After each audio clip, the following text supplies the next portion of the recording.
right, all right. Hello, everybody. Hey, welcome to this live cast. So good to see so many of you chatting there. I have with me tonight my partner in life and in crime, Evie Botello. Hey, Evie. Hey, how you doing? All right. Hey, wow, so much to cover tonight. What an incredible show we're going to have here. And we have to talk about some troubling stuff, and we're going to hopefully avoid and evade whatever censorship happens to still exist out there. So fast-moving target, we don't actually know where all the censorship comes from or why, but I've been a busy boy, and I think I'm on a couple of lists here and there.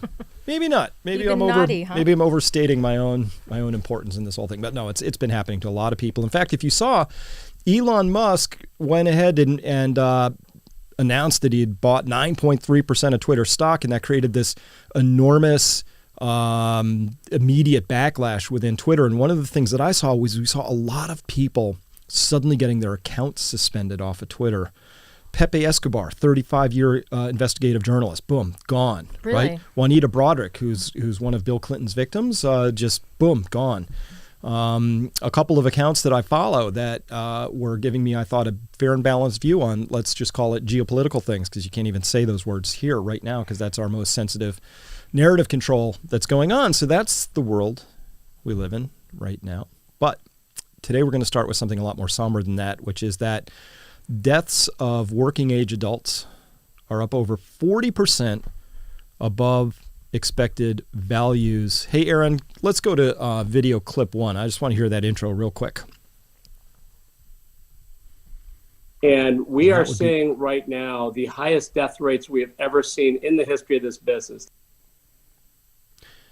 The highest death rates they have ever seen in the history of business. Scott Davidson, CEO of a life insurance company, what he's talking about there is that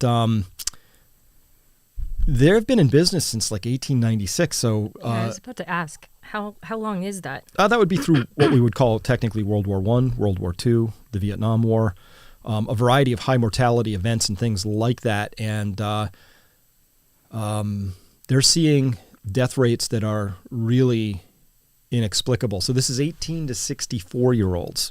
And this has just come up as a significant feature of 2021, and it's carrying here into early 2022 as well. So we're going to explore that a little bit. It's just data.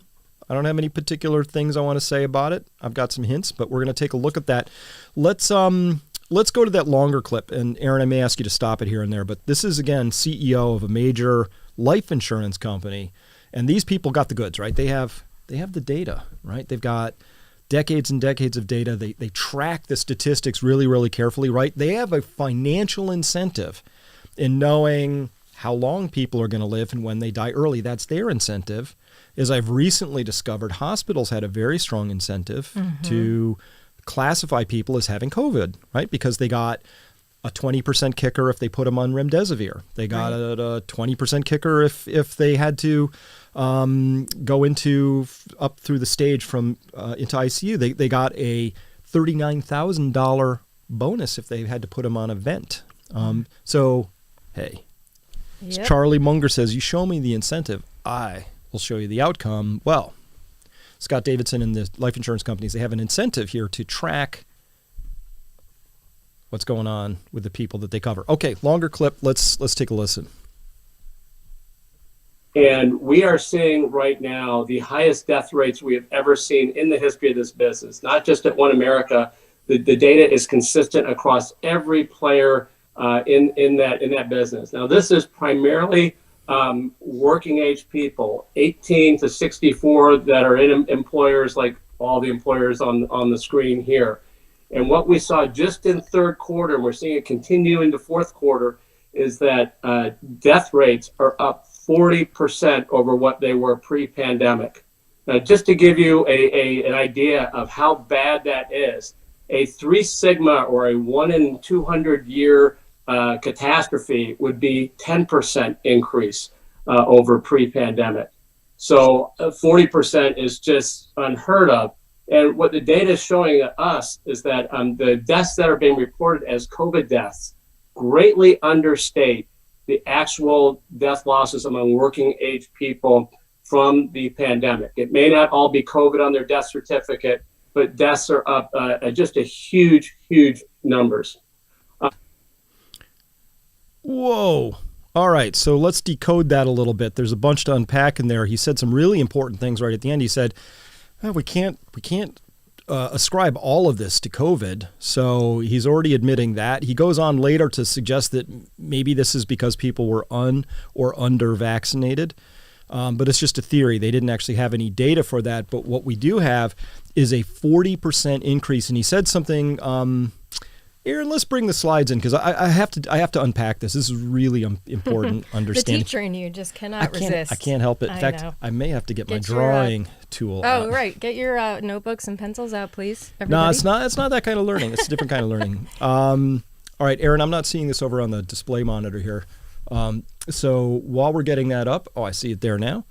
It's in front of me there. So, so this is a quote. This is in Daily Costs. So I pulled this from a fairly what we consider left-leaning place. Just so you understand, I'm not. This got so politicized. Yeah. You When know? did you have to start saying this is not a left? I'm not blah, blah, blah.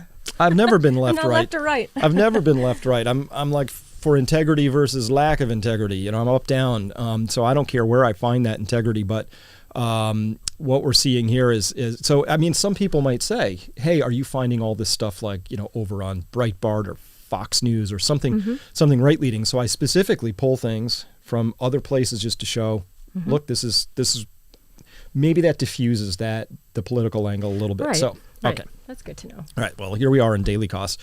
And what they say here is, you see, he says, just to give you an idea, quoting here, how bad that is, a 3 sigma or 200-year catastrophe would be a 10% increase over pre-pandemic levels. They saw a 40% increase.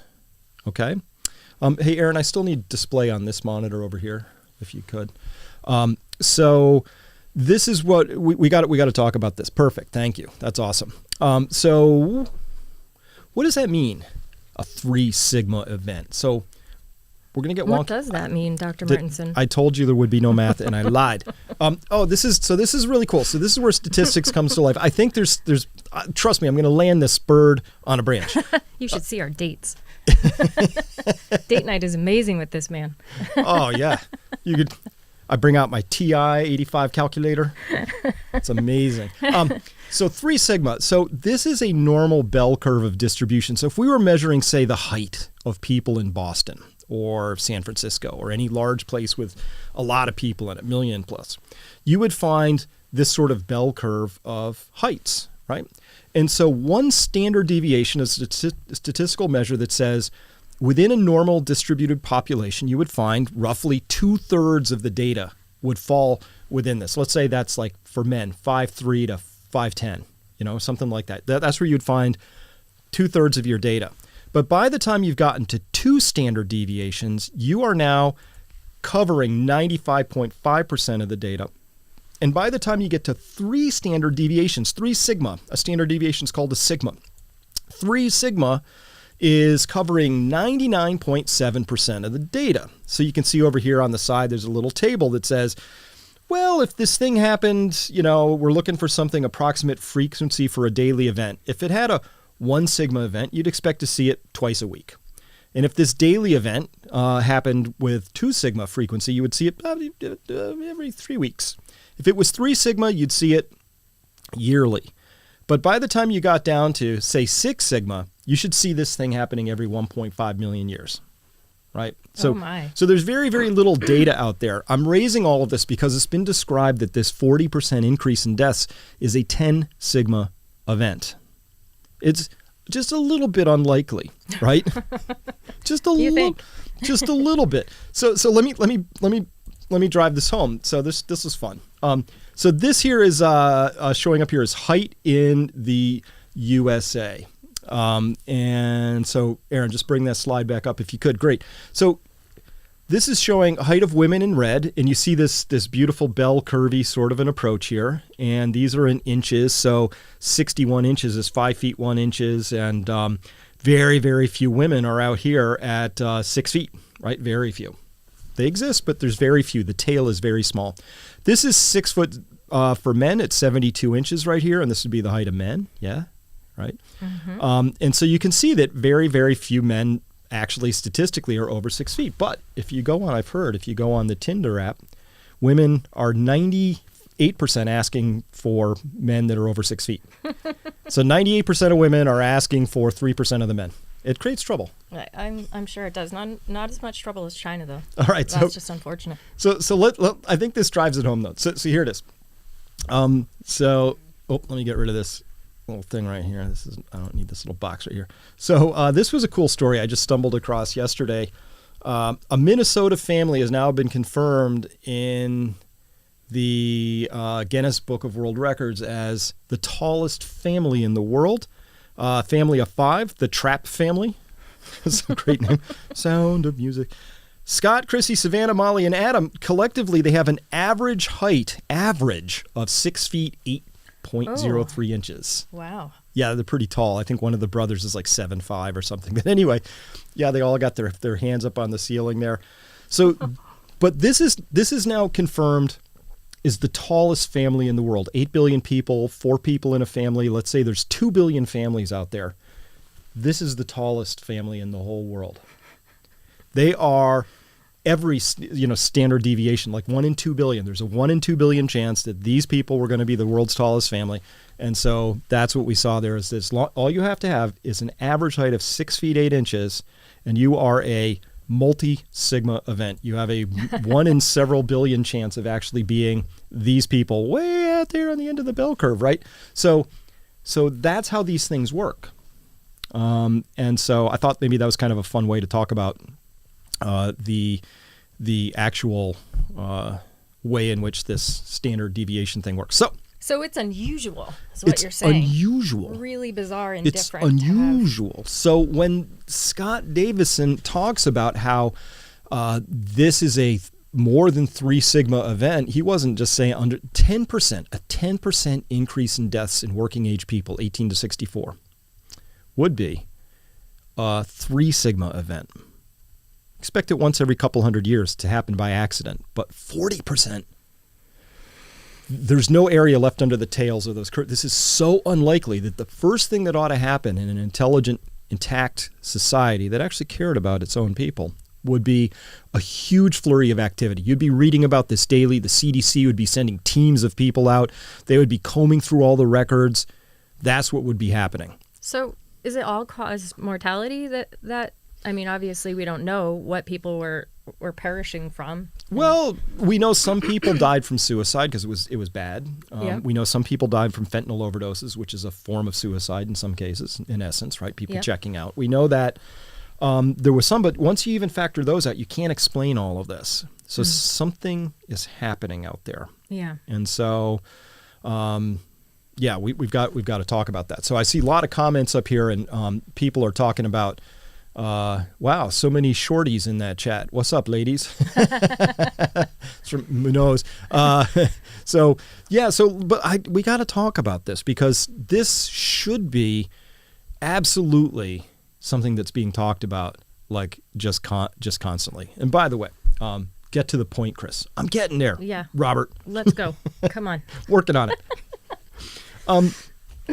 Well, let's. So is this just certain? This is the gentleman that was talking, if you don't mind explaining.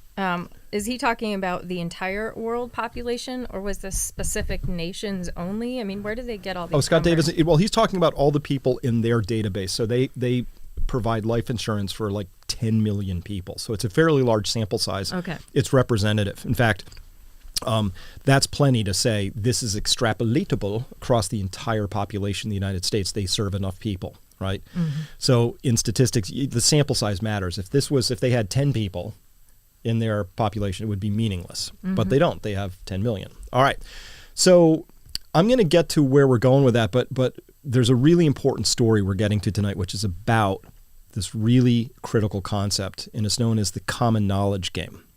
We're going to get there. It's going to be really important. First, hey, Aaron, let's go to that next clip, which let me think is that Sunday agenda clip. What do you got? Let's pull that one up real quick if we can. I thought this was really astonishing. This is Australia. This is a very, very major program there. This isn't like some right-wing, smallish channel. This is actually one of the premier large channels. Go.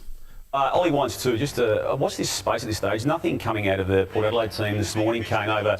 He's subbing out of the game on Thursday night for nausea/heart reasons. He spent time in hospital, and yeah, it's a big unknown as to when he will play again. It may be as soon as this week, but nothing coming out of the club at There's this a lot of stage. this going on in world sport at the moment. Well, in the world.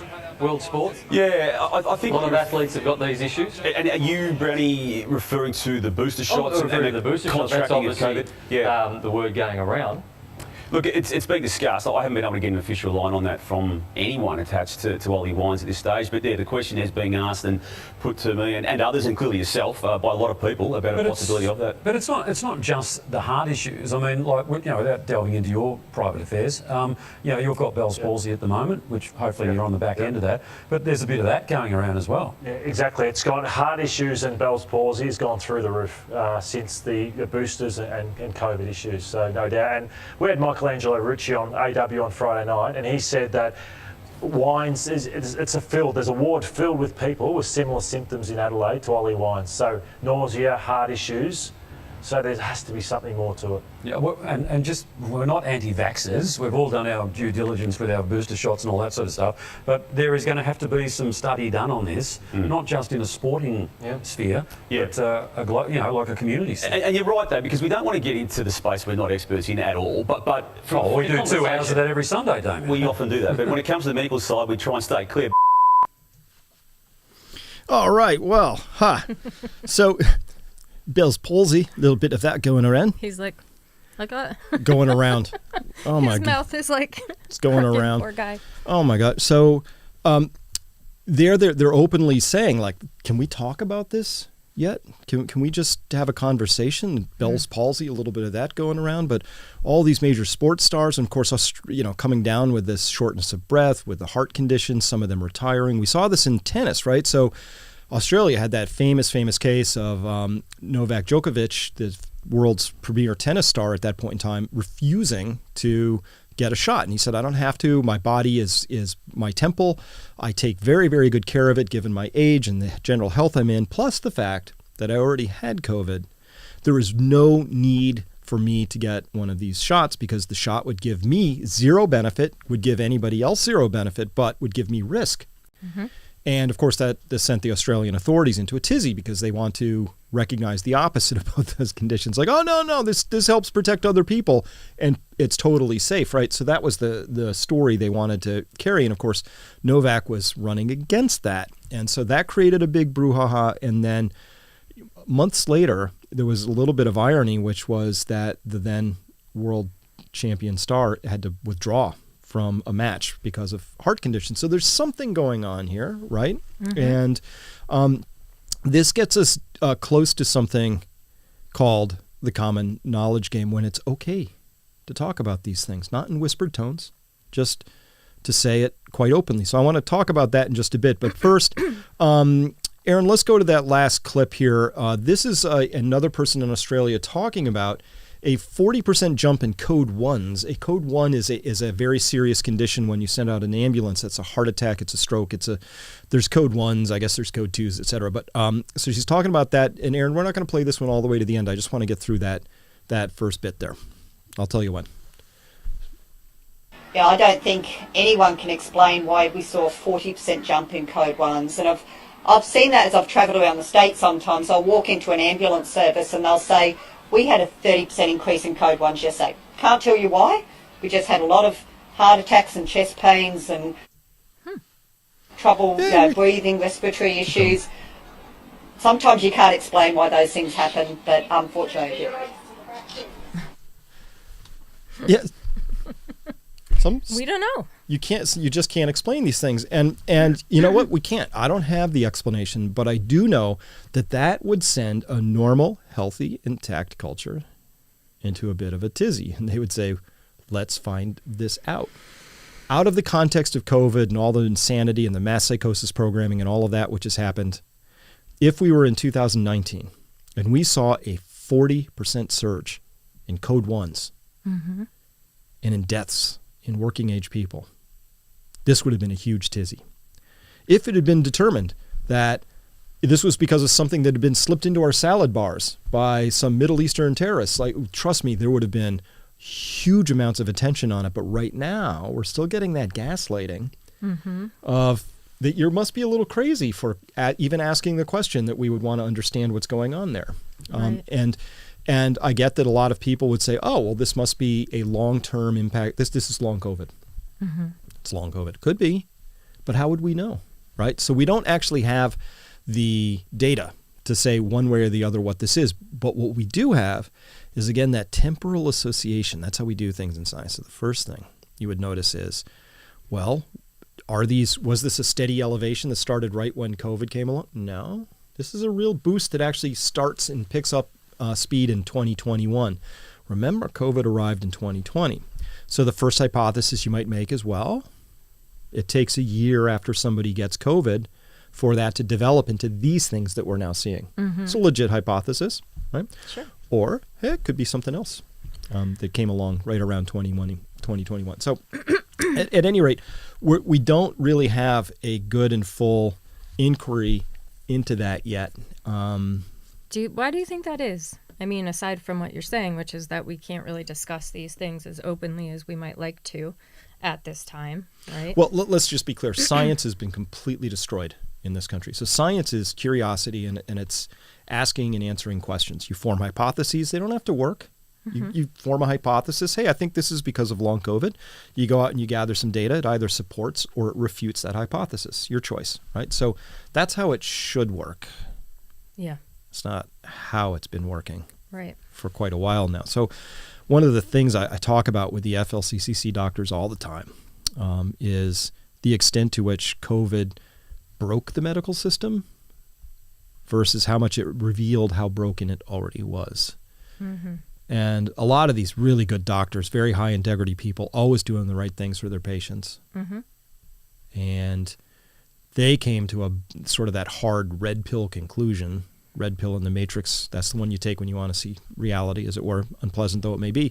They had the red pill stripping away where they suddenly realized that many of the people they worked with did not share their passion for helping people, did not care about patient outcomes nearly as much as they cared about not rocking the boat, being in the center of whatever the polite society would think, not getting in trouble at meetings. You know, as long as you do what the protocol tells you to do, you don't get in trouble in the system. And the protocol, who writes the protocol would be the next question, right? Exactly.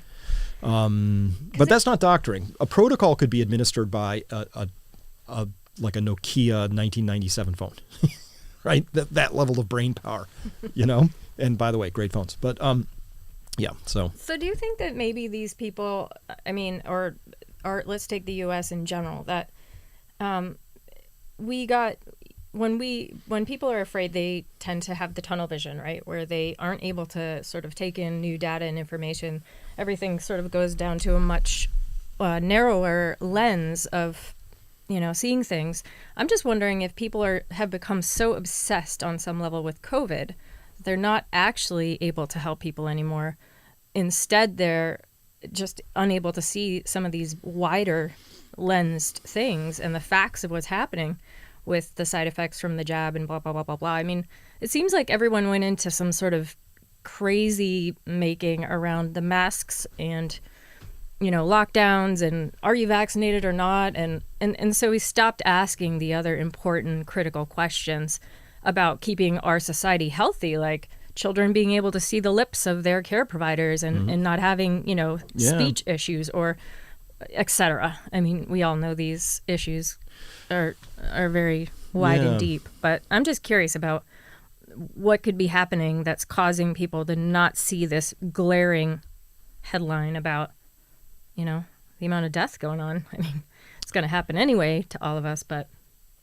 Well, I've covered this in a number of past programs about the common knowledge game is the piece we're going to get to in just a bit, but we talked about mass formation psychosis, which is a psychological process whereby when a population of people are under a certain amount of stress or anxiety, or they have an outside free-floating anxiety from some fear, right?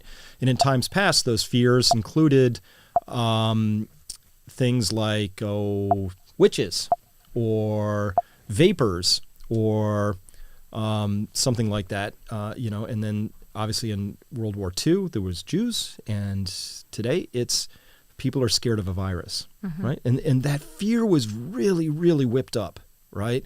So the survival rate off of this virus, depending on your age, is anywhere from 99.995 all the way and up to, something much less than that, like 98 something, but if you're over 80, right? But it's a very, very high survival rate, especially under a certain age. And so the fear was way out of proportion to the actual risk in this particular story. So we saw that happen.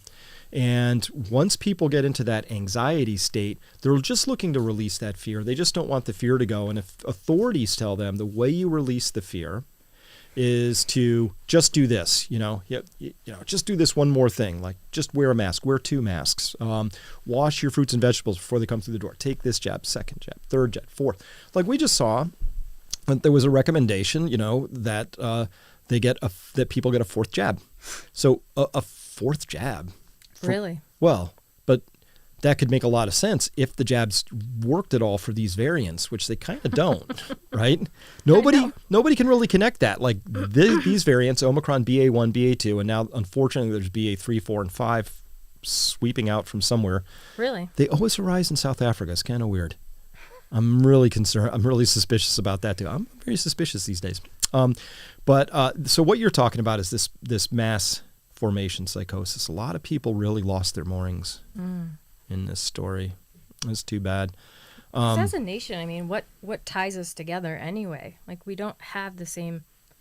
We all come from different backgrounds. The things that make America really wonderful in terms of all of our differences, sort of in the melting pot that is the USA. I think maybe one of the drawbacks is that we don't have a lot of shared sort of ritual or holidays, or you know what I mean? Mm-hmm. I'm wondering. Anyhow, there's so many questions about this. I know we've gone over it a lot. Yeah, so we can pick that up in just a bit. I see some people here.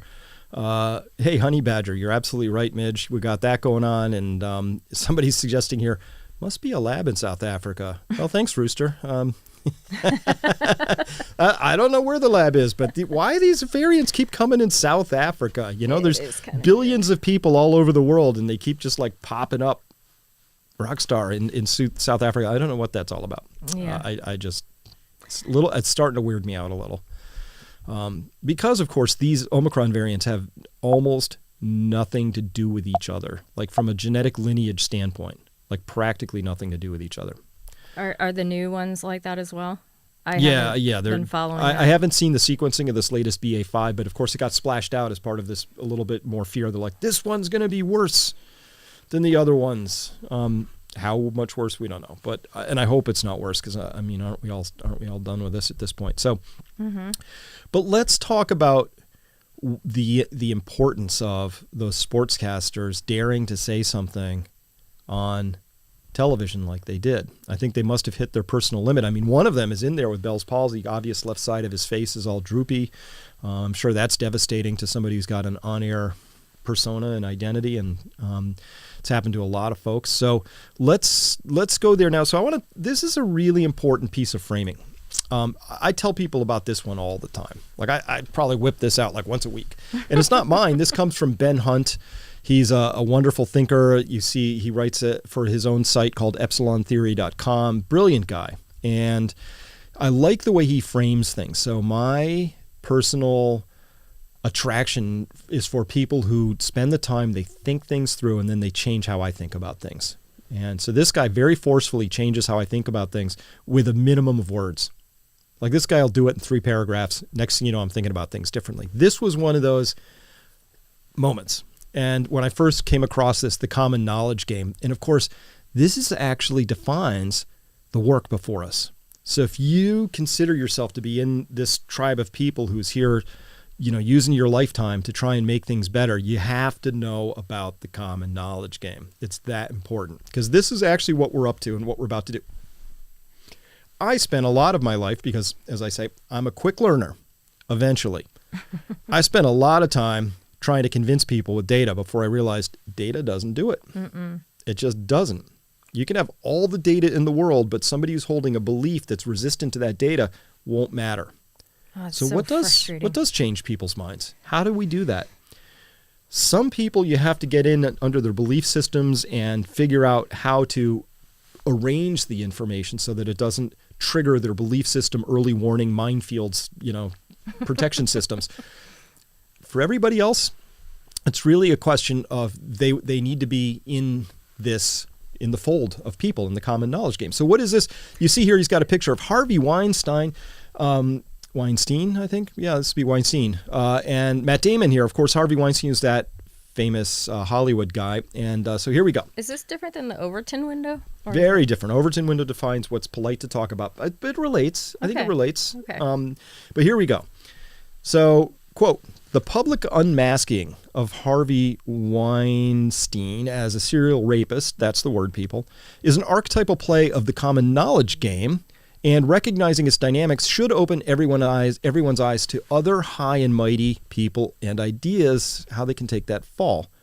The core dynamic of the common knowledge game is this: how does private knowledge become not public knowledge, but common knowledge?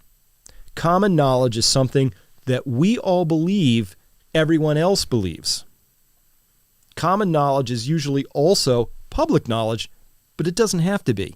It may still be private information locked inside our own heads, but so long as we believe that everyone else believes this trapped piece of private information, that's enough for it to become common knowledge. In green, the reason this dynamic, the transformation of private knowledge into common knowledge, is so important is that the social behavior of individuals does not change on the basis of private knowledge. That's the data. I can give you all the data. It still's not going to change most people's behavior. No matter how pervasive it might be, even if everyone in the world believes a certain piece of private information, no one will alter their behavior. Behavior changes only when we believe that everyone else believes the information. That's what changes behavior. And when that transition to common knowledge happens, behavior changes fast. So that's why I'm constantly tracking for signs of anything that looks like this private information. So there's a lot of people out there with private information about how vaccines, they suspect that vaccines may have contributed to some condition they have, or exacerbated some condition, or had some impact that was anything other than safe and effective. And we're seeing more and more and more of that. But by the time, here's my hypothesis, we have 4 very prominent public sportscasters, and maybe I'm wrong, but I project that sportscasters of anybody are really fully invested in sort of being the everyman, like being in the center of it, It's sort of a middle of the mass sort of a thing, I think. By the time they're out there actively going, can we talk about this? I'm not anti-vax, but isn't this a little weird? Right? I hate that line before. We're very... I'm not anti-vax, but... But, well, I mean, y'all have to say that, right? That's the call and response. That's our... I know. I'm just anti-everything. I'm such a rebel. Preacher says this, you say amen, you go back and forth, right? It's just it's a thing. But so at any rate, that's actually very close to that coming out and becoming part of common knowledge. And when common knowledge happens, it happens fast. Okay? So that's why I really want to bring this idea up. And so let me carry on. Let's carry this idea. Well, let's reiterate this. So common knowledge is something that we believe everyone else believes. Let's find something. Right? What's your private piece of information? I got a lot of private information. All right, come on. What do you think everybody else knows? Well, I mean, make it personal. I mean, this is so. All right. Well, Ben's going to make it personal for us. Let me go into this because I think he does a great job with this. So let's go to this next slide here, and quote: "The classic example of this is the fable of the emperor's new clothes. Everyone in the teeming crowd possesses the same private information. They're all with their own two eyes going, that dude is naked, right?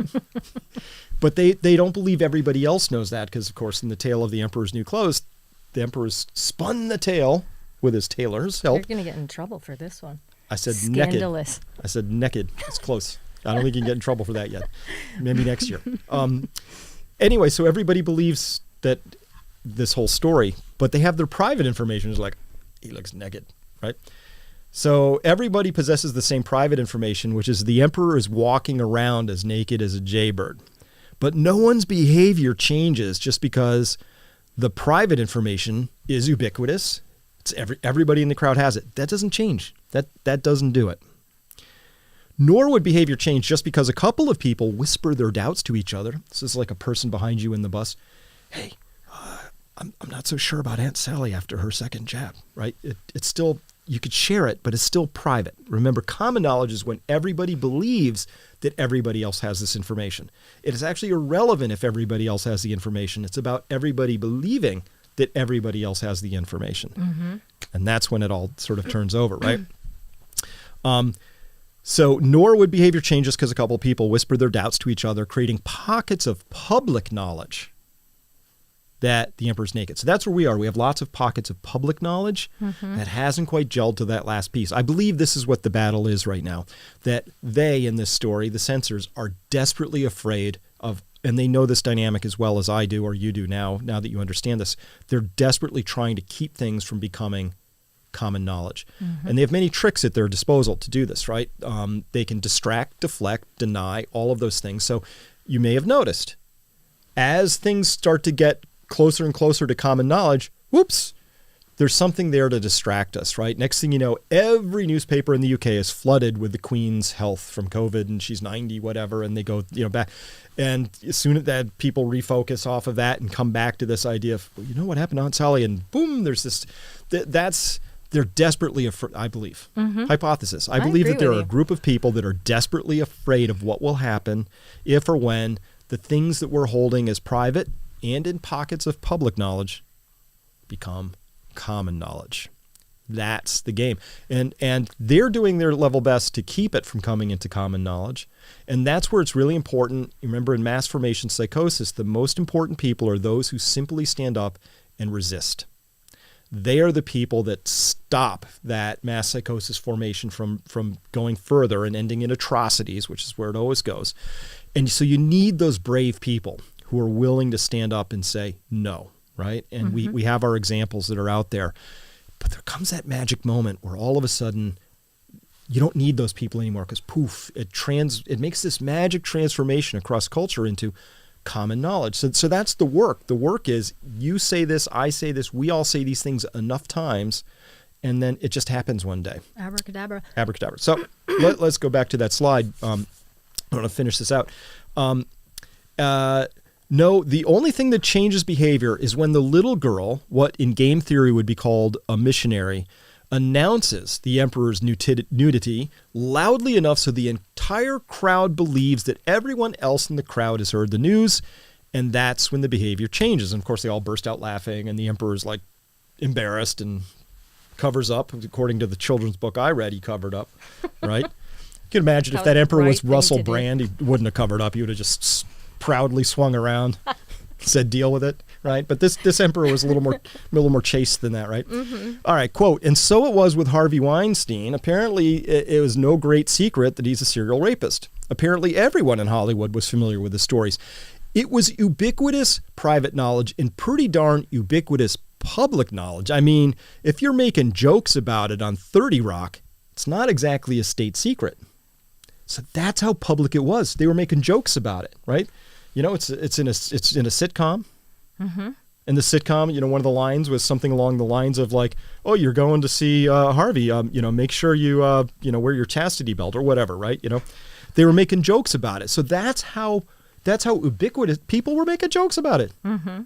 But that wasn't sufficient to carry that over the goal line and to make it become common knowledge. This is like what just happened with at the most recent award ceremony where that kind of almost speaks to what you're talking about, I think, doesn't it? Wait, which Where- event? You mean the Will Smith slap? Yes. Because basically, what was coming out of the comedian's mouth was something that, he was willing to treat as public knowledge and joke about and blah, blah, blah. And clearly that wasn't what Will Smith wanted to have out there. I mean, I don't know. It feels like an example of that. Something changed there. I'd have to analyze that a little more, but something that was a moment, and I'm not sure how real and versus manufactured it was. I don't know yet. All right, let's carry on because I got to finish this one last piece out here. So, but there was never a missionary. There was never anyone never was a missionary for the Harvey Weinstein situation. There was never anyone willing to shout the information so loudly and so publicly that it became common knowledge. And that's what Rose McGowan did. That's the power of Twitter and modern celebrity, to establish missionaries and create common knowledge.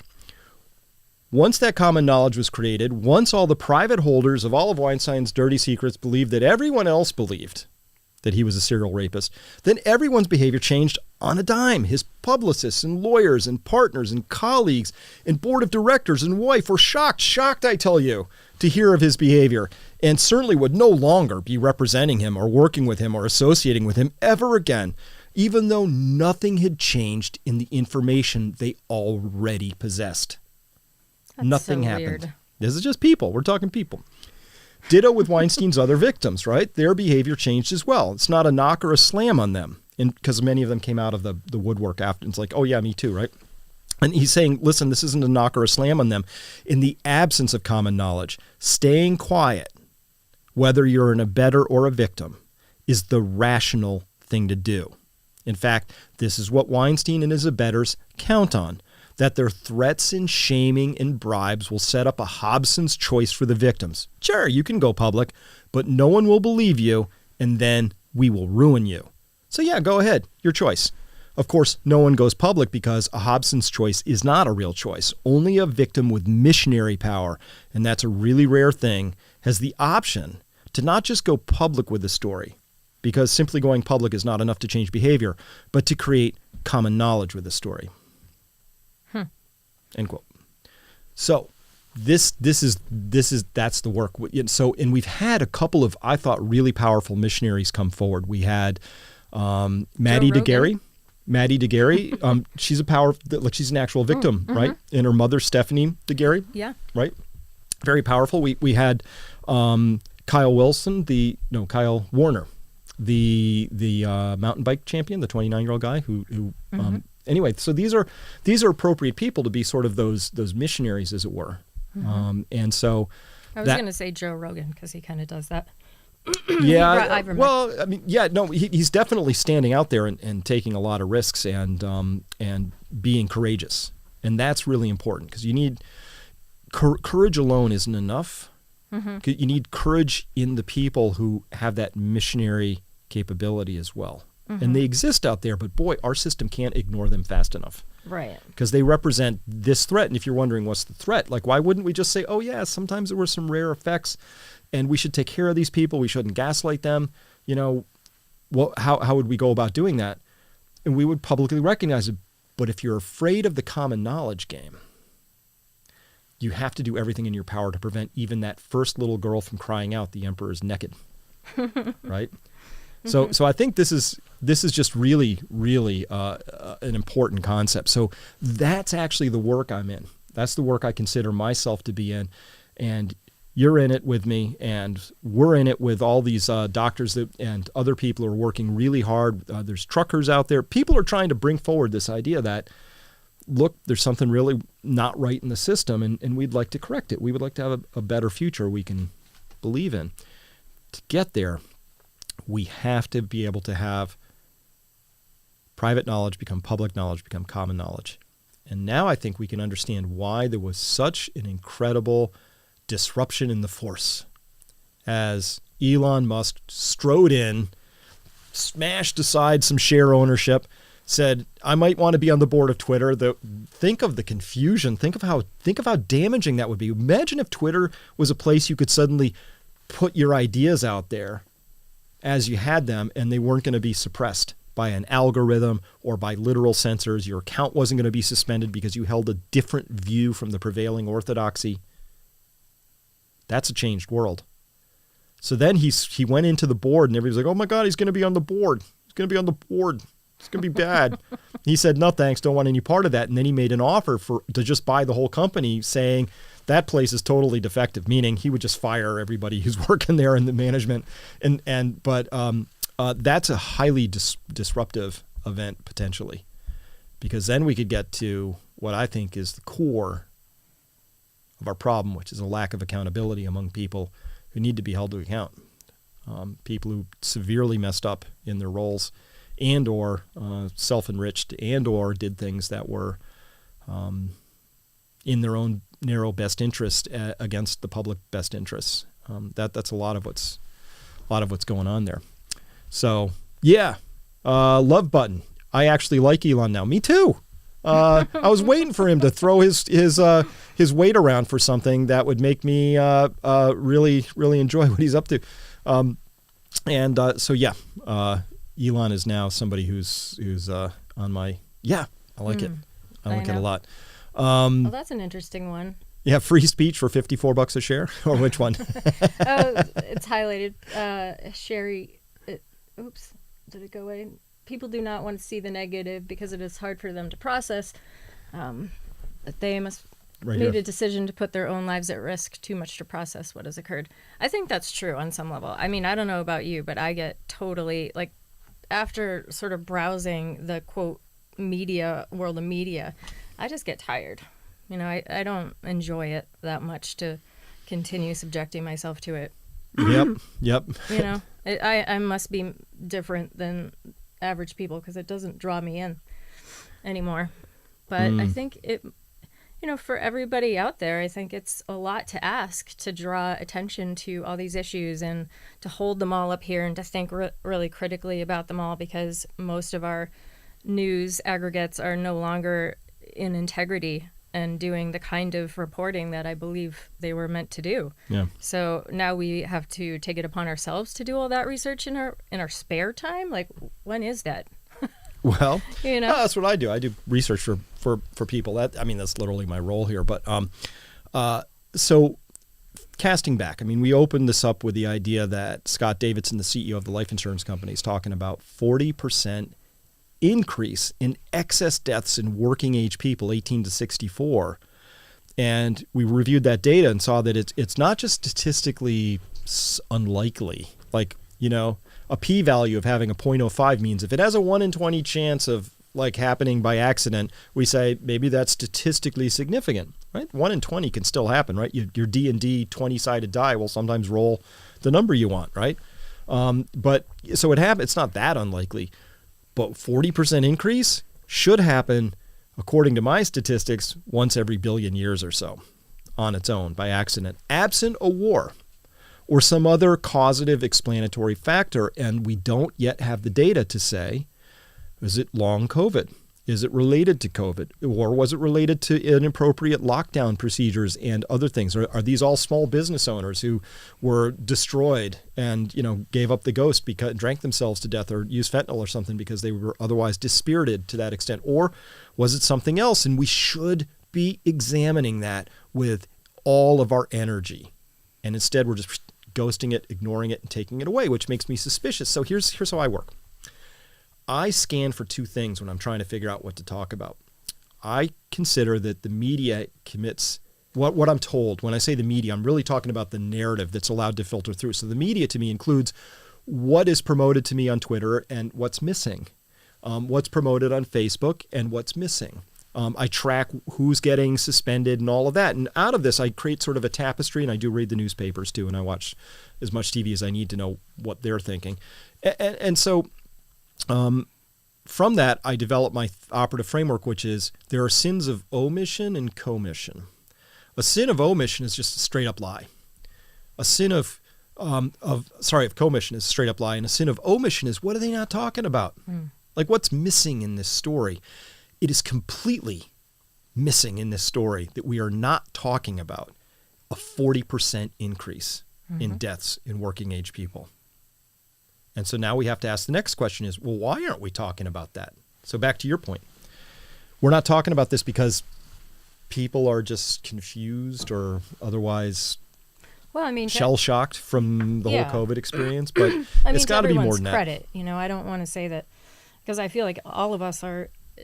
I mean, let's imagine we're all average thinkers. You know, we're not stupid. It's that we have so much on our plates. You know, trying to take care of kids, trying to whatever. You know, do our personal projects, trying to run a farm, blah blah blah. I mean, you just take that plus working. It's enough to drive people to the grave anyway. Well, I get that. And my point, though, is that that's true for you and people listening to this and people who have busy lives, but it's somebody's job to track this.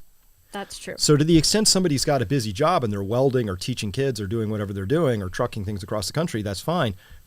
But the CDC has a $42 billion budget or whatever it is. You know, it's like, I don't know what it's, big number. Yeah, no, I agree right? with you about It's that. somebody's job to not track this, right? So at any rate, that's my expectation. But the fact that they aren't tells me lots Oh yeah, in this story. that's like the Biden laptop.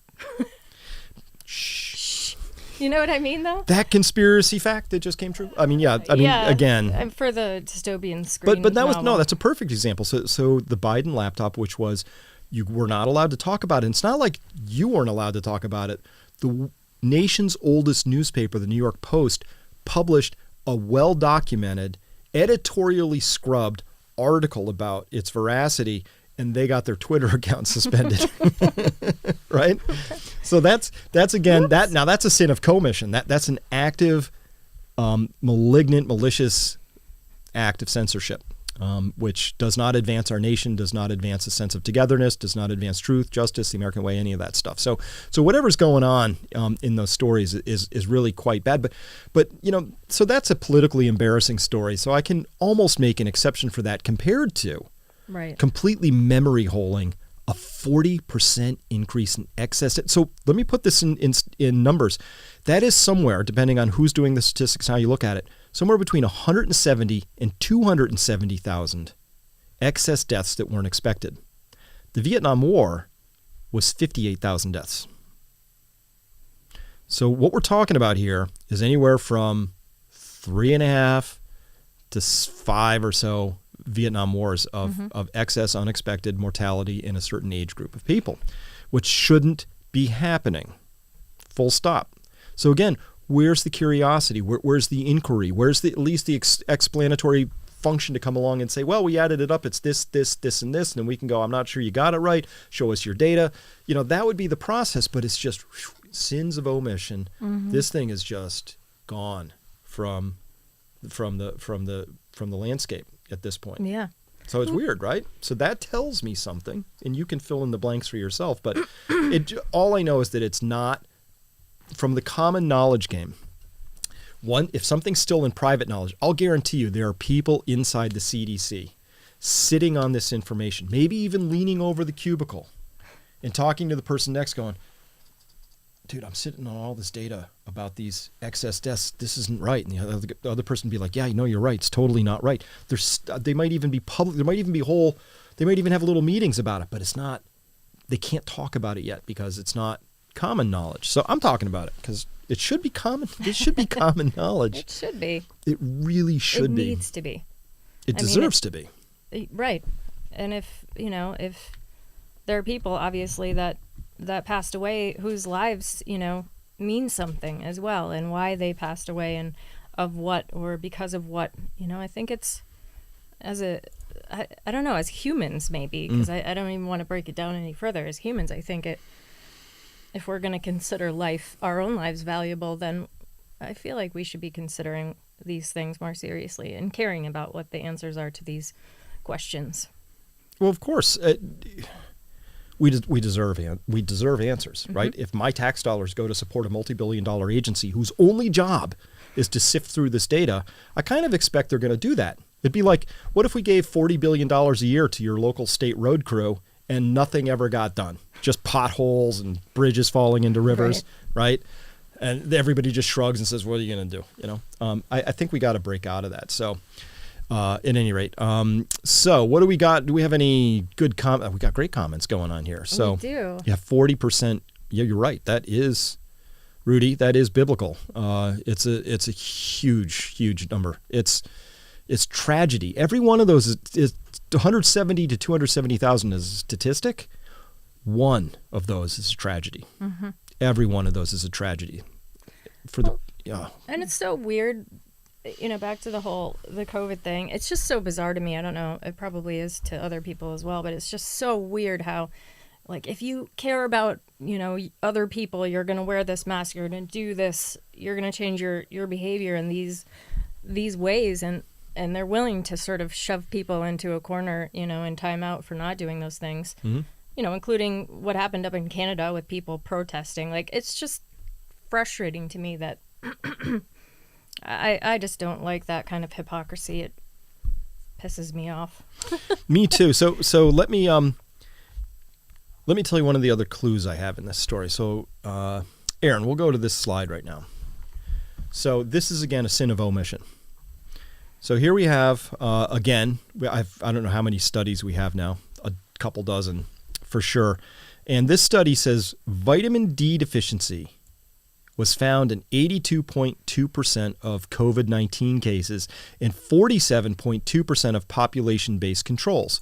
So 82% of COVID-19 cases, so these are people who presented to the hospital, had vitamin D deficiency.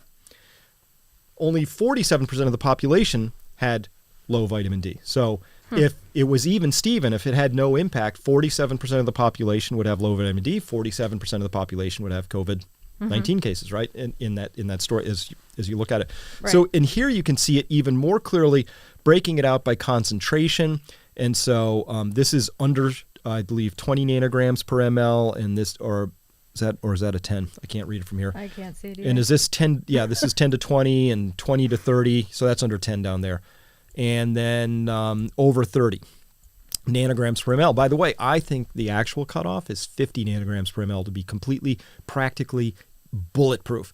Not just from COVID, but from all kinds of things out there. True. So, and then you look at the number of COVID-19 cases that are out there in these black bars, and you see, look how many of them are down here in the under 20 nanograms per ml.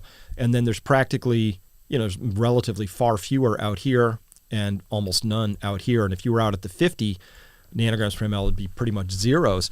So this is what we've known. We've known about this for a long time. How many times have you heard anybody in a position of authority, Rochelle Walensky, director of the CDC, Anthony Fauci from the NIAID, director of the FDA, how many times have you heard any of them say, my fellow Americans and people of the world, it's really vital. We've come across some incredible information. If you can get your vitamin D levels up over at least a minimum of 30 nanograms per ml, we'd prefer 50 nanograms per ml, your chance of getting COVID drops, your chance of being in the ICU, and your chance of dying from COVID drop precipitously. Right. Go get your blood tested. And if you need to, go get your blood tested. Otherwise, we recommend whatever they would recommend, 5,000 IUs a day for people, particularly if you happen to be older and you're stuck inside of an old folks home and you don't see the sun. You are particularly at risk due to age and lack of solar exposure to have low vitamin D. We've known about vitamin D. I've put my first episode out about this in spring of 2020. The data was already there. I know. It hasn't been mentioned even once. This is a sin of omission. Now here's the question. Why? Why would you not mention this? Money. Dark theory is that adequate levels of vitamin D don't just help with COVID-19. They help with all sorts of disease processes. There's not one person incentivized. Remember, you show me the incentive, I'll show you the outcome. There is no incentive, for whatever reason, inside the FDA, the CDC, the NIH, or the NIAID, or within HHS as a collection umbrella for all of those. There's no incentive in there to talk about vitamin D. They have some other set of incentives. But clearly they don't have an incentive to talk about vitamin D, possibly because more people get on vitamin D, the fewer profits there are for a whole host of companies who make profits off of sickness and disease. Could it be something else? I suppose it could, But I can't think of an organizing principle that explains it any better than that, because it's cheap and easy and freely available, and you would be a hero if you came out and announced that and all these people suddenly started getting better. You'd think that would be a win, but it's not for some reason. Yeah. Right? So everybody listening to this should definitely take vitamin D if you're not already. Well, we're not it medical. helps. We're not medical. We don't give out medical advice. We don't. I don't give out medical advice, but I'll do what Anthony Fauci did. You can pretend you're Jennifer Garner. So only time he mentioned vitamin D ever, he was on Jennifer Garner's vlog. I guess he was a little starstruck. He's like, wish I "Ooh, looked like look at her." this hot woman over here." So you just play Jennifer Garner. You can fill in this role and just say, ask me, hey, Chris, what do you take anything? So is there anything in particular that you take? Oh yeah, I take vitamin D, and I'm sorry. he I can't did. do He Jennifer did. That's Garner. the only time. That's the only time I'm aware of him ever mentioning vitamin D as something you should take, is when he was starstruck, and he mentioned that he personally takes vitamin D. Well, How is this even a thing that vitamin D is not mentioned?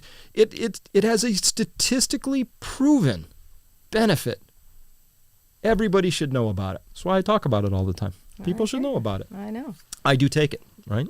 I do, because I got this cheap Swedish skin, and I don't like the sun. I've got a little vampire, Swedish and vampire. I have those things. I know. You do. And so I have to take vitamin D, because otherwise my levels, yeah. I think we're meant to be outside, honestly. I was outside today. It was so great to be out there. Here in New England, it was like balmy and beautiful, like between 60 and 70 It was a long winter. degrees such a long winter, all day. And it was just absolutely gorgeous out. And I just think nature, it just revived me to be out there. I think there's something that we probably haven't figured out about what it does for us. But I feel like for me, it's the equivalent of plugging my battery in. It's just, I feel so much better after that.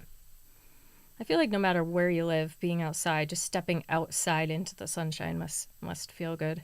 Into nature. Into nature. As wild as you can find it, Mm-hmm. Absolutely. So, Sean says Sweden. Yeah, so some countries do care about their people. And Sweden, we're talking about vitamin D here. Sweden did actually promote vitamin D to all of its people. In fact, if you went to India and you're in that crazy state of Uttar Pradesh where they had such low incidences of COVID and COVID deaths, they had a 5-pack of things that they handed out.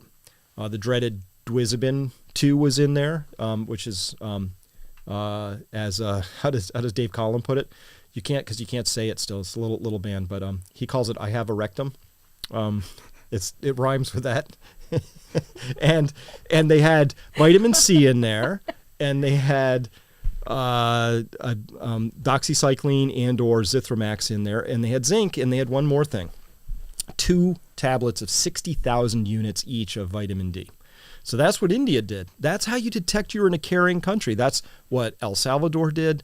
It's like a lot of countries did that to great effect. Why didn't that happen? We should really be talking about that. It should be more common knowledge. It's like, hey, wait a minute. If we had an active press, they'd be going, Fauci, Rochelle Walensky, etc. Why aren't you talking about vitamin D? Why have you not mentioned that? Today, I went this morning to the NIH treatment guidelines. 270 pages. How do you treat COVID? Ooh, that sounds painful. Vitamin D. Find the section. It says, insufficient evidence exists to promote either for or against the use of vitamin D in COVID.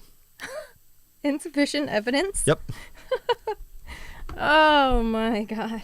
Yep. I'm tired of this Yep. BS. Yep. That's why I'm outside most of the time.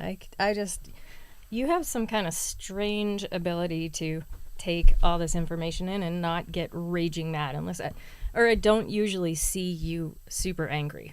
How do you do that? You don't know about the speed bag in the basement, do you? I haven't heard it. I don't know. No, I don't know. Crazy, though. I've been at this a long time. No, but that's one of your gifts, I think. Yeah. It's just not mine. I can't do what you do. I know. Well, thank you for being here for this part of it. All right, so that's that part. So I wanted everybody to know about those excess deaths. I wanted to talk about the common knowledge game, because that's the actual game we're in.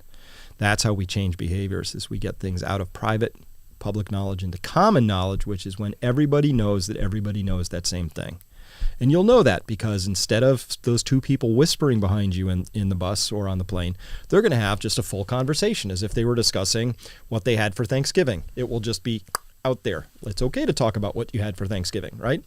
All right, I got to turn now for the remaining part of the show. We got to talk about something. I think there's a lot of very unserious people in charge of things.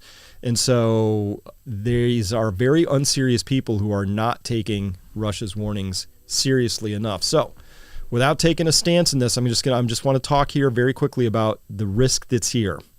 So in German, if you can read German up top, the translation is acute danger of war. Baerbock announced that he would supply heavy weapons to the regime in Kiev. Baerbock, the German official. Our Russian contacts warn, if this war equipment actually gets there, the Russian government will consider Germany a participant in the war.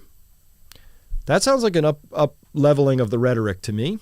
It sounds a lot more serious. And then we combine that with an equivalent statement, which was this, again from, I believe I pulled this yesterday, Russia will view U.S. and NATO vehicles transporting weapons on Ukrainian territory as legitimate military targets. That was the Russian deputy foreign minister said to TASS, the news agency. So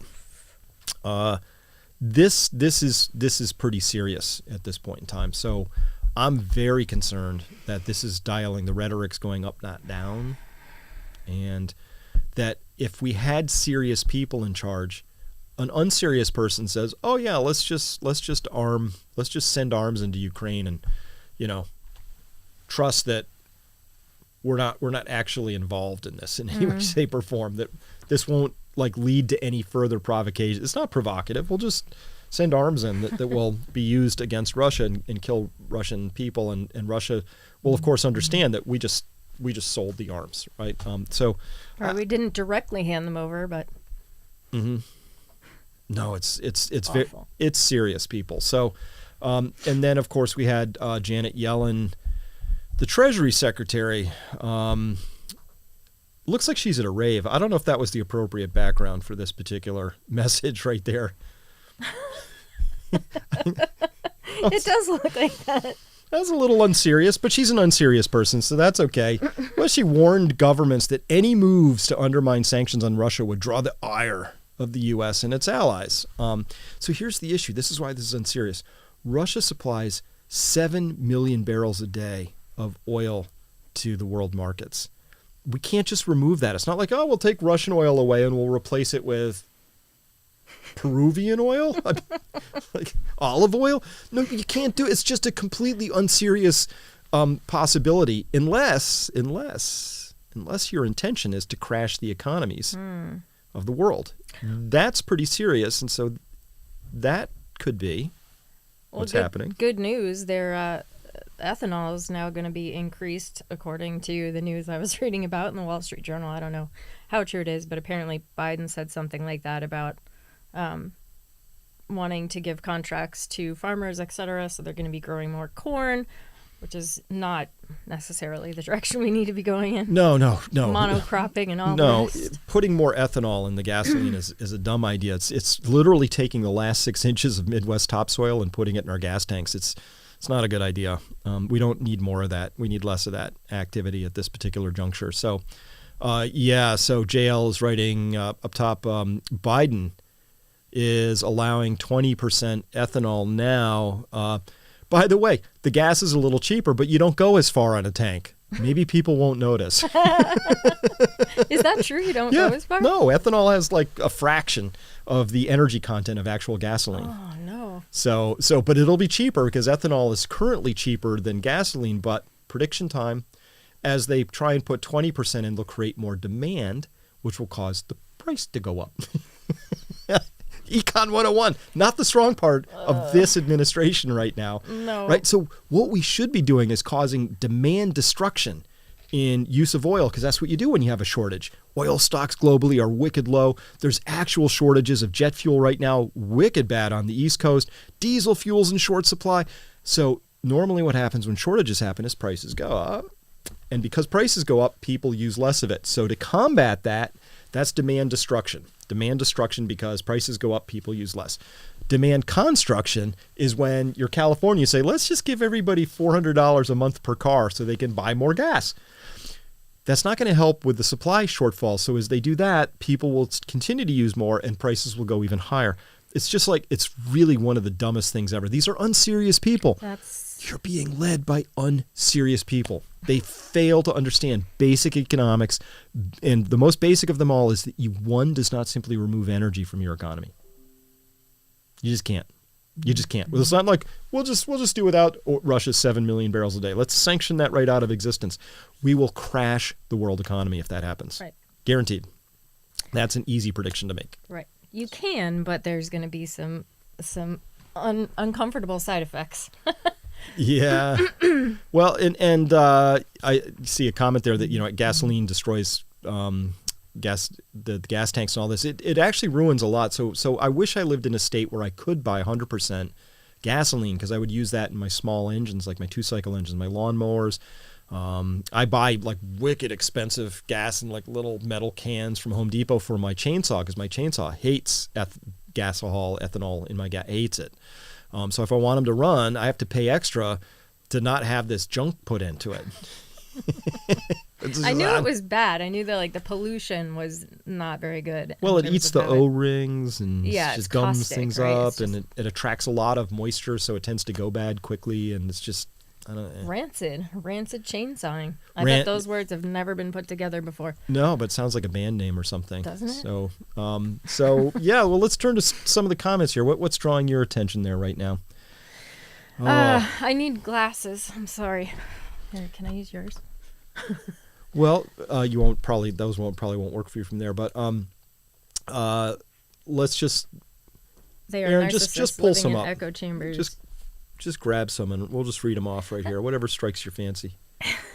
Well, I had a question from earlier about COVID, which is, I don't know if other people are curious about this, but knowing what's going on in China right now, what's happening with that, do you think? Are they suffering from another Omicron variant over there, or? Oh God, that's a whole nother, I don't know what's going on. You don't want to open that? No, that's a whole show. Okay. I don't know what they're doing, but apparently, last I heard, and I didn't confirm it, so take this with a giant grain of salt, but that conditions in Shanghai are so bad that people were actually throwing themselves off buildings. Like they've been locked in, like starving. So I don't know, is that a political play because the Shanghai bosses weren't playing nice, and so who knows? I don't know any of that. Hey, there we get back to we solved the 40% death rate. Ta-da! All right, Aaron, throw some up. You're gonna have to leave them up a little longer because they disappear if you click twice. I think something happens there. So Chris, please explain to everyone why building Keystone will not help the average. Oops. yeah, from Janet Greenhall. Chris, please explain to everyone why building Keystone will not help the average American. The media isn't informing us. So the Keystone pipeline is meant to bring a grade of. So they call them. They like to call them oil sands because they're trying to rebrand them up in Canada, but it's actually tar sand. Like literally, this is where we're at in this story. We're down to the bottom of the energy story. So they take this sand that's not coated with oil. It's coated with a substance called bitumen. It's a really waxy, hard substance. In fact, it's so hard it doesn't flow off of the sand. They have to like basically pressure wash it off, with like hot water. Anyway, the bitumen needs to be mixed with something lighter, and then that's put in a pipeline. So that's what they were going to put in this Keystone pipeline, was this bitumen stuff, which, by the way, you can put that in a refinery and do some things to it and make awesome stuff out of it, diesel and asphalt and jet fuel and gasoline. So it's not terrible that way. You can make things with it. But the idea was that we were going to be able to bring a lot of this Canadian fuel down into the U.S. That doesn't save anything because Canada is producing about as fast as it can from its existing. Like the fact that we don't have a Keystone pipeline doesn't mean that Canada said, oh, well, let's not produce this, right? They put all this stuff into rail cars and they ship it here and they ship it to the West Coast in Vancouver and they ship it overseas. So the Keystone itself was only preventing how cheaply and easily we could move the same stuff that's already moving anyway. So it would have, that's as far as I understand it. I don't believe it was going to unlock any additional production from those, because the tar sands, as I like to more rightly call them, are not, they're not, it's one of the most environmentally destructive practices. It's if we could find a way not to, do the tar sands, that would be great. And I know they have some new extraction processes, SAGD and other things that tend to keep it a little bit more locked in, but it's kind of messy. So Keystone would have helped a little bit, but it doesn't help the global situation. Because on balance, the same amount of Canadian oil is still available, whether it goes by rail to Vancouver or comes by pipeline to the U.S. There's still the same amount of oil in the world. So it doesn't help the American situation all that much because oil is a global commodity. The only way that could change is if we put a ring fence around North America and said we don't buy or sell to anybody in the world, and we just use everything that we domestically manufacture. Little known fact. The United States produces around 13 million barrels a day of oil, and we consume around 20 million barrels a day. Well, 21 at the last count. So we still kind of need a fair chunk to pull this off. So that's how that goes. All right, what else we got? And we'll take a couple more here. How can we get rid of the globalists? Okay, hold on. Be a We got much this one. better place without them. Oops, excuse me. Hey, Chris, how about an update on Biden's war on oil? Oh, he lost that war. That was the campaign trail, right? On the campaign trail, Remember that? remember he went up to that young girl and he said, "I promise you, look me in the eye. Yeah, I remember that. Fossil fuels are going away under my." Yeah, that's gone. That's over. Now they're like, "Can you drill faster, please?" Right? So this is why sometimes people ask me, "Hey, what are your thoughts on climate change? What are we going to do to get off of fossil fuels?" Janet Yellen, one of the most unserious people I know, just said, we have to redouble our efforts to decarbonize our economy. Like, oh, John, not that story again, right? Here's why we're not going to do that. The minute gasoline went over $3 a gallon, suddenly all the ardent environmentalists in the Biden administration were like, can we drill faster, please?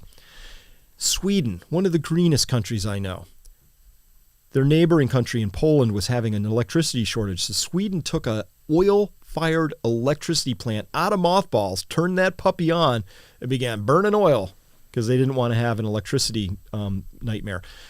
As soon as, listen, if things get cold enough, you will burn your neighbor's furniture.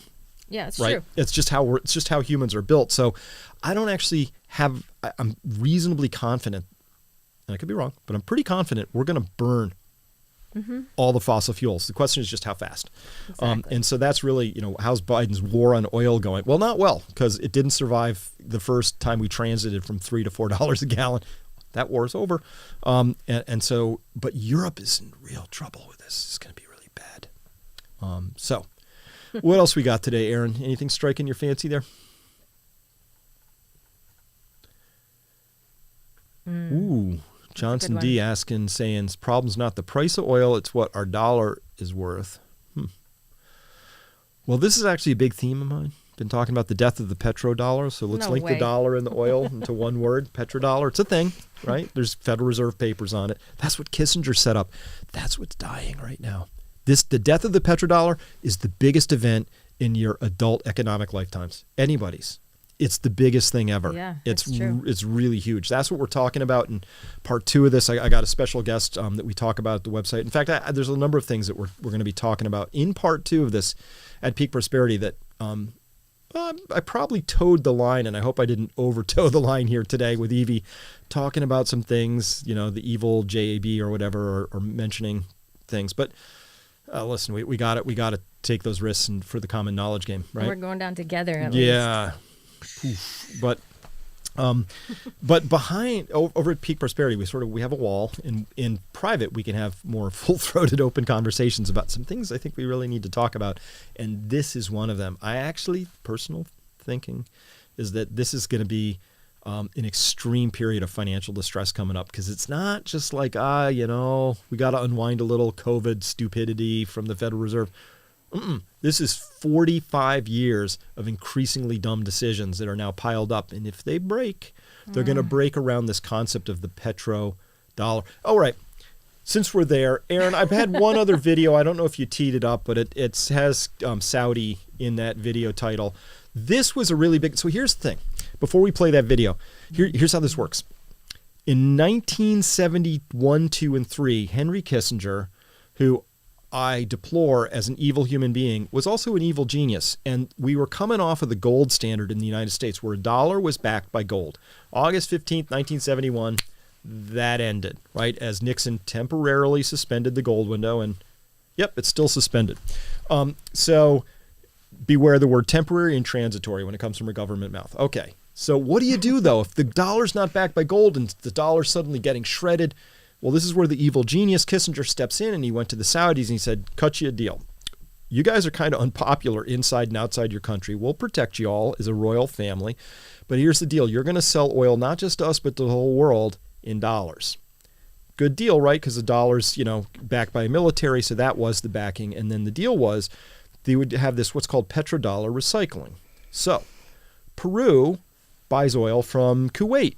It's done in dollars. Where do those dollars go, right? We bought oil from Saudi Arabia. Where do those dollars go? They went from a server in New York City that had U.S., insignias on it, and went to another server in New York City which said it belonged to Saudi Arabia, and they bought U.S. treasuries, they bought apartments, they bought U.S. stocks. The dollars never left the country. We created these things called dollars. The Saudis got fantastically rich off of this, because they had the ones and zeros were on this hard disk instead of this one. And the money never left our country, but the oil came. The oil's like real actual value. And all we had to do was exchange some magnetic signatures, from here to here. It's genius. That all worked until just very recently. And I knew this was breaking because 4 weeks ago, Biden calls up Kingdom of Saudi Arabia. Ring, ring.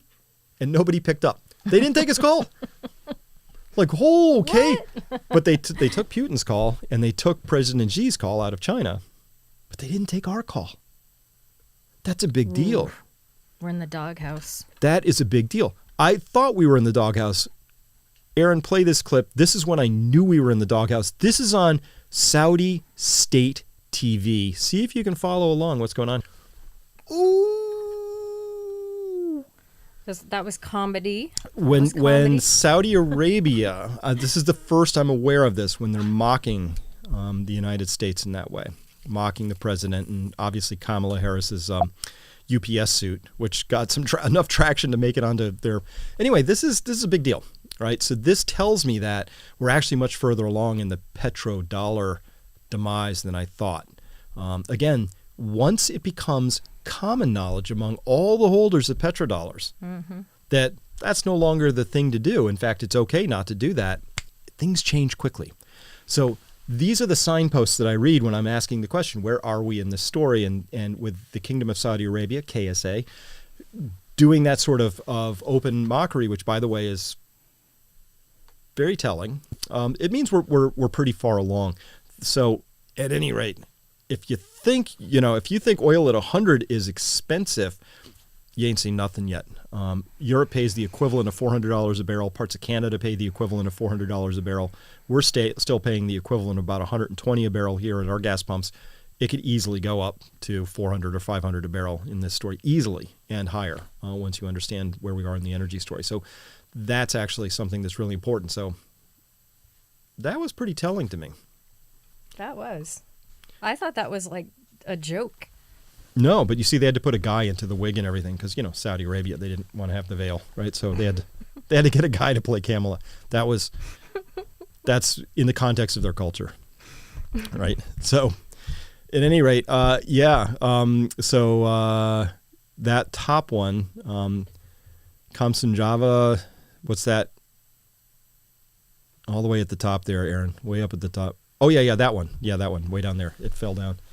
I like this comment right here. Kind of like your missionary point, Saudis are calling out the Harris administration. Another Freudian slip. A lot of those happening around here. I get where you're going with that. But yes, that's the missionary. So who knows when the right missionary shows up? Maybe 3 show up and shout, the emperor is naked, and nothing happens. Mm-hmm. But maybe it's the 4th, or maybe it's this one. We don't know. But that's what we have to stay alert for, is sooner or later that missionary comes along in the common knowledge theory architecture who says the words, and everybody goes, oh, everybody knows this, don't they? And once everybody thinks everybody knows the same thing, then that piece of information is now truth, and off it goes. That's why you saw such. This is how you do this if you're trying to do this. Safe and effective, safe and effective, safe and effective, safe and effective, safe and effective, safe and effective. You have to keep repeating it until everybody knows that everybody knows it's safe and effective, right? And it takes a long time to sort of undo that, and say, oh, but wait, there might be a few wrinkles in this story. Can we talk about them, right? It takes time to get that back out of common knowledge if you have inappropriate, information inserted into common knowledge. So, hey, that's where we are in that particular story. What So a psyop. yeah, It's crazy. Remember when back in the internet was first beginning, if you wanted your website to do well, you would just try to use the same word as many times as you could in your posting. So you were talking about whatever, wood or oil, you would just, every sentence, you would try to find a creative way to use that same word. Because it was before we had tags for things, I think, sort of figured out. So I would just read these things and I'm like, what is this? And I realized it was just all to be able to get pulled to the top. So, yeah, for SEO searching and Right, stuff like that. right. But it's classic marketing, though. They say you have to put something in front of somebody 7 times if you want to have any hope of them sort of retaining Right. it and saying, I want a Jeep, safe and effective. It just made me think of that. I have a rectum, right? Well, Sorry, everybody. We're having a silly night. well, I have. That's how you ask how I don't get super angry. It's because I diffuse with humor, I'm glad you do. and I crack myself up sometimes if nobody else will. So it's just how it is. I second that. Bring it. All Bring it right, on. Green Greg's asking how many IUs of vitamin D do you take per day? Well, if I was really good at taking stuff every single day, I would have a single number. So I'm supposed to take 5,000 units a day. That's what I've judged is right for me. But if I miss 3 days, I take 15,000. So I put them out for the week. I wish I could tell you it was really regular, but it's a little messy for me. But on average, 5,000. I actually drop that off probably pretty soon when I'm able to have a lot of skin exposure in the sun. Because in the sun, you can get up to 20,000 units of vitamin D production in just 10 minutes if you have enough skin exposed. So that's that. And by the way, it's different. The vitamin D you take as a pill is good, but it's not as good because there's actually a variety of things that the UV rays stimulate. That it's more like the entourage effect when they're making like whole plant medicine. Right, exactly. You just get my suspicion is that every time nature designs something, it does better than we can do with a pill. So I like my vitamin D from the sun. But remember, we went through this for decades, like stay out of the sun, like sun's some kind of a poison, right? And the answer is no, it's not. Maybe if you did too much, and we've all seen that lady in Florida, right? Who definitely got too much sun. Yeah. We've seen that, so it's possible for it to be too much, turn you to leather, But obviously, in moderation, it's the right thing. And Absolutely. yeah, Absolutely. absolutely should be. So Chris, please say it didn't have to be this way. Do it. Right at the end, maybe. Well, you know what? It didn't have to be this way. So yeah, no, we're really. gonna start asking for that to be on their answering machines. Well, I need that. We have T-shirts that say that We in our do. swag gear over at Peak We do. Prosperity now, because it didn't have to be this way. And I'm still waiting. You know what I'm waiting for? My first sighting on one of those T-shirts in the wild. I want to be walking through an airport and I want to see somebody wearing. It didn't have to be this way, or Peak Prosperity, and I'll take them straight to the bar. And first 10 are on me. Okay. So there was one there about George Bush said something. I like that one. It's probably down a little bit right now. So I missed that one. It flowed off the page already. 50,000 IUs a week. Yeah, absolutely. And let's see. Yeah. Geert Vandenbosch predicting worst variant coming. Oh, Yeah. I don't know about that. You can tell me about that. Well, this is part of his original hypothesis. Right, the leaky vaccine Yeah. hypothesis. Yeah, that when you take a leaky vaccine and you put it into an active pandemic, you're just creating an escape and evasion room setup where the little virus can practice. Right.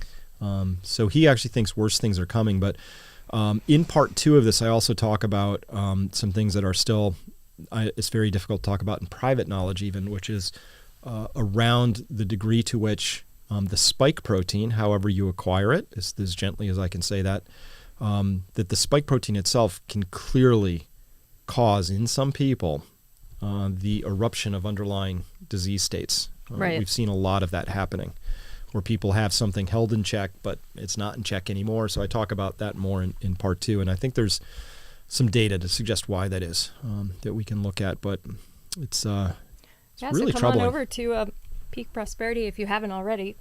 It's a great place to have all these kinds of conversations and to listen to Chris. Joe Schmo, put that one up. I like that one. Third from the top for me. You're distracted I love this by one. the screen. I am. On a scale of 1 to 20, 30, how excited are you for ESG? A scale of 1 to 20, 30. Very excited, Joe. Very excited. I am so primed for 2030 because some very important billionaires have told me there's a lot that's going to happen by then. So that is actually a backdrop for all of this. We have to have a whole program about that. I want to go through the 8 things you need to know, courtesy of Davos, and they've been very helpful. Told us all about Some it. guidance for our lives and how we're living them. You know, I think they're going to have, the first one they told us was you will own nothing and be happy. Mm-hmm. I think they need to update that to you will eat nothing and be happy. Because that's what's coming up this year for a lot of people. It's dark humor. You can laugh. It's fine. I'm shy. I don't DMZ, Arcadis up top says, on the plus side, they can no longer use biolabs in Ukraine. Who ever thought it was a good idea to put biolabs all over the world? Oh, that was us. I mean, like, why? That would have been the thing I would have most tightly controlled, personally. I'm a control freak that way, but I'm like, let's not put biolabs everywhere, you know? So It doesn't sound like a good idea. Just that sentence doesn't sound like a good idea. no, it's that. But I think that genie's out of the bottle. So I was talking with a gentleman who was a former director of the CIA once. Don't ask why. I was just at this wealth conference. He was right next to me. I'm like, what are you most worried about? And you know what he said back 5-6 years ago now? He said CRISPR. CRISPR is a technology that allows somebody with about $100,000 and a year of training to edit genes and create new living organisms. It's very easy to do. So that's what he was most worried about, because obviously that falls into the wrong hands and people are creating organisms, and Oh boy. that was what he was worried about. But so I think the genie's a little bit out of the bottle in this one. That we can say we shouldn't be putting biolabs everywhere, but now that you can basically order a biolab off of Amazon and some reagents and have at it, it's going to be tricky now.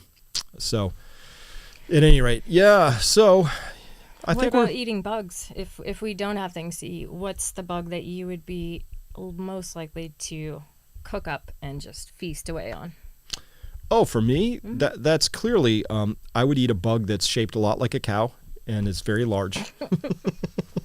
Would you go for like a crunchy, or you want like the spurty worm? No, I'm a crunchy. So yes on the first part, no on the second. I definitely it's I gotta start looking up what kind of vitamins insects have. We got a plan for the future. Well, so I mean, for people, this is coming from our home studio, which is here in the midst of Honey Badger Farm, as we titled our little enterprise here for obvious reasons for some of you. And we're on a fairly decent sized chunk of land, a lot of trees. We got 3 cows, plus or minus 30 chickens, depending on what the hawk's been up to this week. And a large garden and a lot of fruit trees that we're putting in. And we're putting in food forests, and we have a spring up the hill that brings water down without any pumping whatsoever under pressure. And this is something, we got a little bit of a bug in us in August of 2019. We just said we gotta get out of this little city house that we're living in up in Greenfield, Massachusetts, and put on a full court press. And then when this place became available, there weren't very many properties like it. There's none now. We just put a full price offer in and just went for it, even though old me would have haggled and waggled, and that me was like, we better get this. And because of timing, because we started in August, we weren't able to close. Our closing date was January 28th. 2020 on this So property. bad. Ooh, we snuck in under that wire, right? But I trust my gut. So I analyze like crazy. I read too much, yada, yada. But ultimately, all of my decisions are made basically when my gut screams and says, you better do this right now. Right? Which is why when I was telling people you better plant a garden, that's an urgent warning. It's becoming more urgent. In 2020, I was pretty convinced people should do it. Now I'm really convinced. And it's because of all the things that are unfolding right now. Now, if you want that larger architecture, the Crash Course is the video series that talks about how we got here and why. And I'm going to be updating that as well this year as we go forward. And it's going to be a lot of work. But it does explain from a system standpoint, how did we get here? And so I look at the economy, energy, environment, the 3 E's, plus our 4th E, we have an honorary E, exponential growth. And if you can understand those E's in a string, it just comes to this one conclusion, which is this ain't going to last, right? This is all unsustainable. That's still private knowledge. It's becoming more public knowledge that this meaning how we've configured our and organized our lives, it's very unsustainable. But people already know that. So here's the thing. I don't make stuff up and tell people and have to sell it to them. I actually just line dots up and people go, I already knew that. I didn't see it quite that way, but I already knew that. That's the most common piece of feedback I get in this. So I just string those dots around and we take a look at them. So Well, I mean, on one level, right, we're all going to die soon. I was just watching Stephen Jenkinson, one of my favorite Who's that? people. He's this incredible guy. I don't know what you'd call him. He was in the death trade. He worked, he calls it that because he worked as, I guess it was in palliative care. Kind of, he had gone Hospice. to Harvard School of Divinity, and he was just helping people like a end-of-life counselor. But he just has wonderful things to say about, like, as a culture, how our attitude toward death actually shapes our lives. And because we're afraid of death and because we don't treat it in a way like we could be doing, like some cultures do, and we don't sort of show people how to go through or dying in a way that has dignity, I guess, or honor. He speaks a lot about that, and he talks mainly about how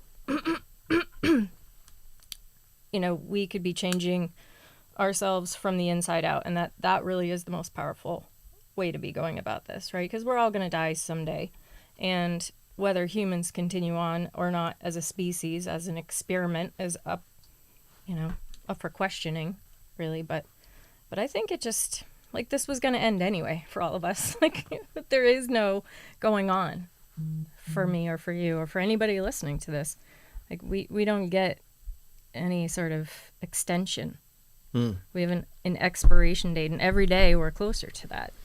Well, what does this mean? I mean, individually, certainly, I know a lot of people can have mortality issues. Sure, but what is that like for a culture? What's the prognosis like? Well, by not how do we define our culture in that story?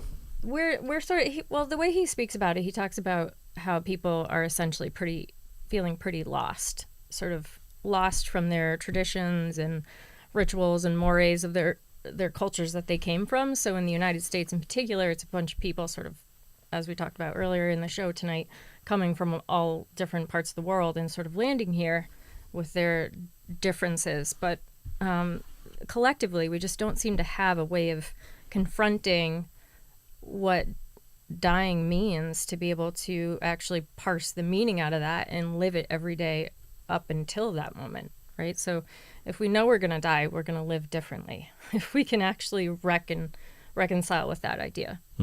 If I know I'm going to die, then, every moment I have sitting here doing what I love, being with the people I love, is precious. And the decisions we make would be precious. And I don't know, I just think something's happened with how things have exploded. I don't know if it's having the fossil fuels and technology solve all our challenges or whatever, but it just seems like we're not as careful, or too careful on some levels, right? Mm-hmm. Like parents are like super hyper aware of where their kids are at all times, where you and I ran around in the woods like growing up. So I don't know how to explain it. You know what I'm trying to say, I hope. Well, I was playing a little bit quiet. I love Stephen Jenkinson. I know. think he's amazing. I know. His sentence that caught me, that I just, again, he's one of these people who I learned so much from, and he has the capability to just, like, every sentence, you're like, oh my God, that's an amazing sentence, right? Every one of these things he's very philosophical, and he's a philosopher. So some of these sentences are just like good philosophy. You got to sit with them. And one of those sentences in this book, Die-Wise, was, death is the cradle of life. Mm-hmm. Meaning that it's the cradle. Like, you think of a cradle as this caring place where you develop your most sensitive moments in, right? That's the metaphor of the cradle. And so how is death the cradle of life? Well, it's because once you hold that near and dear, then you realize there's no future to, like, what are you saving yourself for? You know? So if you want to live a life of meaning and purpose, and, you know, really swing for the fences while you're alive, that first step in that is to realize that this is the only one you got. And so you got to make the most of it. And that's what I love about this particular journey that COVID thrust me upon, for myself, is that the people I get to interact with now, it burned away all the moral cowards and intellectual frauds. One of my favorite waggish sayings is, COVID killed a lot of my heroes, just none of them died from the disease, right? These were people I had admired. And then suddenly everything went away, because it turned out they weren't actually the morally courageous people I thought they were, or they didn't have the intellectual rigor to understand when they were wrong and to change their minds. Right? So, at any rate, yeah. So, well, next time we'll have to we get into more detail. We get to interact with people who are the opposite end of that spectrum, though, who are moral giants, super courageous, and who just intellectual, just, you know, he's one of my heroes. I just love this guy. Who? Paul Merrick. I love him too. He's apparently, a great guy. You know, if you know Paul, I've heard that he either really likes you or you're a complete moron. Like, but the way he parses people out that way is he's looking for that integrity that people have. And if people have that integrity, he senses it very quickly. But what I really admire about him is he consumes like 50 science papers a day, it feels like. He knows everything that's ever happening, and he'll have a completely solid point of view about something that's super researched, and a new piece of data comes along and he'll change the whole thing. Right? That to me is high integrity, because when you're so sure of yourself that you're willing to change your opinion instantly, that's, to me, one of the best definitions of integrity I heard, which some people say, oh, you know, you say what you mean what you say. But here's another version of integrity. The complete willingness to be re-educated at any moment in time. And that's who he is. So I really admire him. And he's a great man. Just got a chance to hang out with him just a couple days ago. And so, yeah, he's fab. So I'm really, really pleased that get to meet these people and hang out with them and all that. Yeah. COVID's been good for that in some respects, huh? Yeah. Seems like those people have... We got to switch gears back here to this topic for a second. Lily Gazzo, I love that one. Oh, the real Anthony Fauci. Yeah, I'm reading. The library wait list is 334. Look at this one. I'm reading the real Anthony Fauci book. The library wait list is 334. Sins of Omission, here it is. This is a New York Times bestseller. It is by far the runaway bestseller of the past year. Over 1 million copies sold so far. I was just talking with RFK the other day. It's just the biggest thing ever. Have you heard about it? Hasn't been reviewed by any book reviews. No. Nobody will touch it. They don't want to talk about it. I love hearing that the wait list is 334 at the library. That's awesome. Awesome. But if it's really 334, let me know the library. I'll donate a couple copies, and we can cut that down, you know, to only 50 if we put enough copies in there, 50 per copy. So that's awesome. But at any rate, I think we're here at the end of our time now tonight, and so what I want to do is just thank everybody for being here. This is the live cast format. It's been fun having you here. It's been great being here with Evie, of course, and having Aaron manage the system for us. This has been a lot of fun. So this is what we're going to do. And by the way, we have part 2 is over at the website, and it's really about this financial calamity that's sort of coming forward at this point in time. So Hey, with that, if you want to see part 2 of this, I have a big talk with a guy who runs a hedge fund talking about the death of the petrodollar in slightly more detail than we did tonight. Plus The community. the community. Plus what I actually think about what's happening in terms of how COVID's affecting people. The spike protein, I should say. Let me be careful about that. So at any rate, that's all. That's what we have for you tonight. Come on by peakprosperity.com. Check it out. Love to see you there too. Otherwise, we will see you here next week. Same bat time, same bat channel. Good to go. All right. With that, have a good night, everyone, and we will see you next time.